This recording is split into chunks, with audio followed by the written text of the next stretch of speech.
Selon notre confrère Bachir Fofana Omar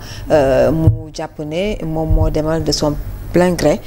pour wax ne mu ngi ci biir fi nga xamante ne moo di ci dëkk bi ñu daal di koy déglu ba mu pare mu daal di ñibbi këram. Alors l'un dans l'autre comme l'a dit ki nga xamante ne moo di Alassane par rapport ak ñibbiseem ndax bu ñu sukkandikoo ci yenn défenseur des droits humains jàpp nañ ne war naa mën a ñibbisi ngir mën a wuy si li nga xamante ne moom moo di yoonu réewam.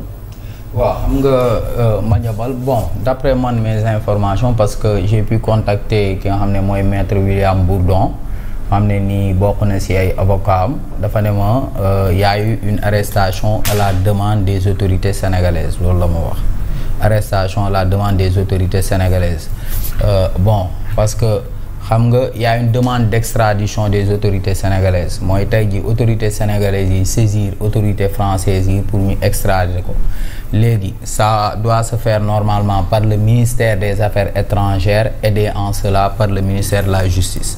léegi bu fekkee def nañ demande d'extradition boobu noonu xam nga le ministre de la justice d'habitude c'est le procureur qui dépend du ministre de la justice léegi ils ont saisi le parquet général de Nanterre parce que Madiambal il paraît qu'il se trouve à Nanterre mooy kii aux Yvelines c'est un département français bi nga xam ne nii fa la nekk léegi à la suite de ça xam naa ni le parquet a voulu l'entendre léegi nag xam naa ñoom ñoo wax les policiers pour ñu déglu ko léegi bu ñu ko dégloo avocat bi dafa ne ma woon sax ne ma ñoo ngi nii il doit être présenté à l'avocat général loolu la ma maître William Bourdon wax léegi ba ma ko laajtee par rapport ak la demande d'extradition est-ce que jàpp ngeen ni dañ koy extrader mu ne ma ñoom am nañ ay arguments yu dëgër yoo xam ne nii dina tax peut-être ñu bañ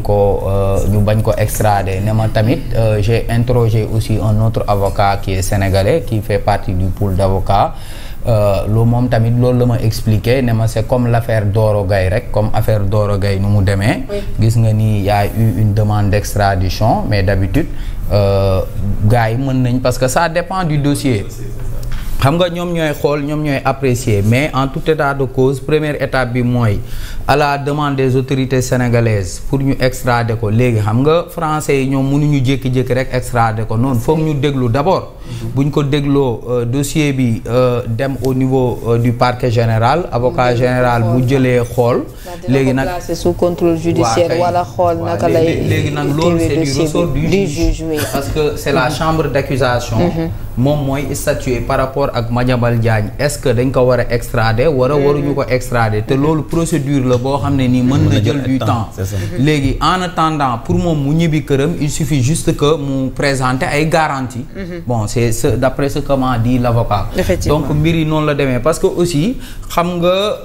demande d'extradition c'est vrai que am na coopération judiciaire entre Sénégal ak France mais quand même dossier bu nekk bokkul waaw parce que tey jii nii dossier Madiambal par rapport ak avocat bi lu mu wax mën na ñëw ne c'est une affaire politique purement politique teg ay argument ne tey jii Sénégal bu ma fa demee samay àq ak samay yelleef wóorul ni dinañ ko respecter teg ay argument donc bu boobaa justice française mën na kii parce que mënoon nañ def par exemple parce que le plus souvent duñu livrer comme ça un opposant politique à des c'est ça aussi parce que Madiambal aussi c'est un journaliste mais aussi un politique c'est un opposant politique donc loolu yëpp dafa doon ay paramètres yoo xam ne dañ koy bàyyiwaale xel xam nga temps maa ngi doon wax doyen ne ko Madiambal am na ñu ko ne bul ñëw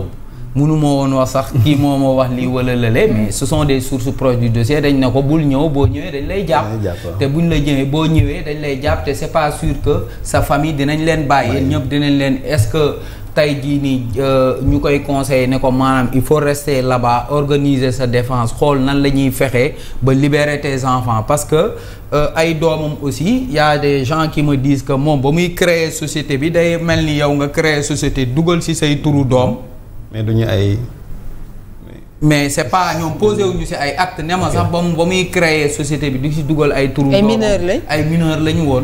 donc ce sont des éléments yoo xam ne nii peut-être ñi nga xam ne nekk nañ fii dañ ko bëgg a plaider peut-être jàpp nañ ni loolu buñ ko plaider ñi nga xam ne nii moom mooy njabootam dinañ leen bàyyi mais en tout état de cause nuñ ko gisee nii day mel ni Madiambal même s'il compte revenir au Sénégal xam naa ni am na lu muy xaar waaw léegi nag bon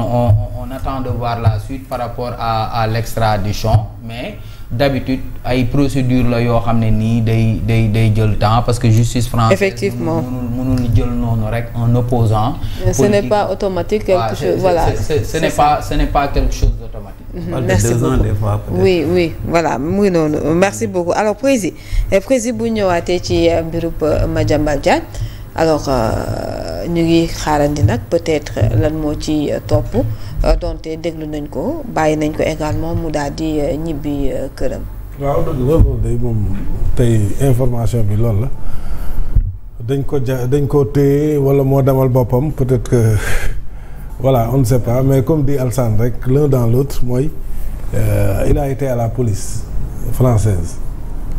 donc jàpp naa ne aussi comme dem na fa gars yi xam nañ ne mi ngi ci réew mi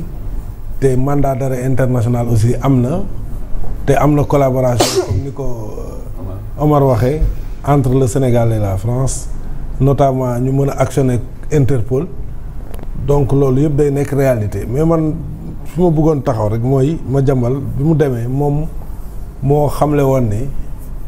il est parti délibérément pour organiser sa défense et que il va revenir jusqu'à preuve du contraire loolu laay jàpp parce que aussi ak Madiambal li mu ñu habituel bon xaw ma ko trop mais façon nit bi mu ne moom je ne crois pas que justice soxla ko mu war a soustraire noonu si dans la nature daw quoi c'est-à-dire daw dafa xaw a péjoratif quoi maintenant bu fekkee da nga daw pour mieux te défendre ça on peut le concéder waaw mais daw pour bañ a taxaw ci kanamu justice en tant que républicain démocrate loolu ça pose problème rawatina nag daw boo xam ne aussi mais da nga exposer sa famille parce que aussi quoi qu'on dise dëgg la jabaram xaw ma moo doon administrer benn kii beeg doom jeeg tout mais tout est parti de Madiambal c'est ça aussi le problème waaw qui a décidé de s'opposer et de s'opposer farouchement aussi loolu nag bu amee ba ñu dem ba mu am ay dossiers yu ñu la gàll pour man quel que soit alpha da nga war a ñëw assumer man loolu laa gëm bu doon man de loolu laay def te moom façon nit bi mu doon góob ma ni jusqu'à preuve du contraire góob ma ni day daw noonu rek pour laisser sa famille entre les mains de la justice et de la détention loolu moom vraiment xalaatuma ko ci moom et j'espère que xalaat bi ma xalaat nii loolu moo am parce que bu leneen amee day ñaaw day doy waar parce que ñun xamuñu loolu ñun kenn yaruñu ci loolu waaw ñun bu lu metti góor da ngay affronter waaw rawatina nag bi nga xamee ni dañu téye sa njaboot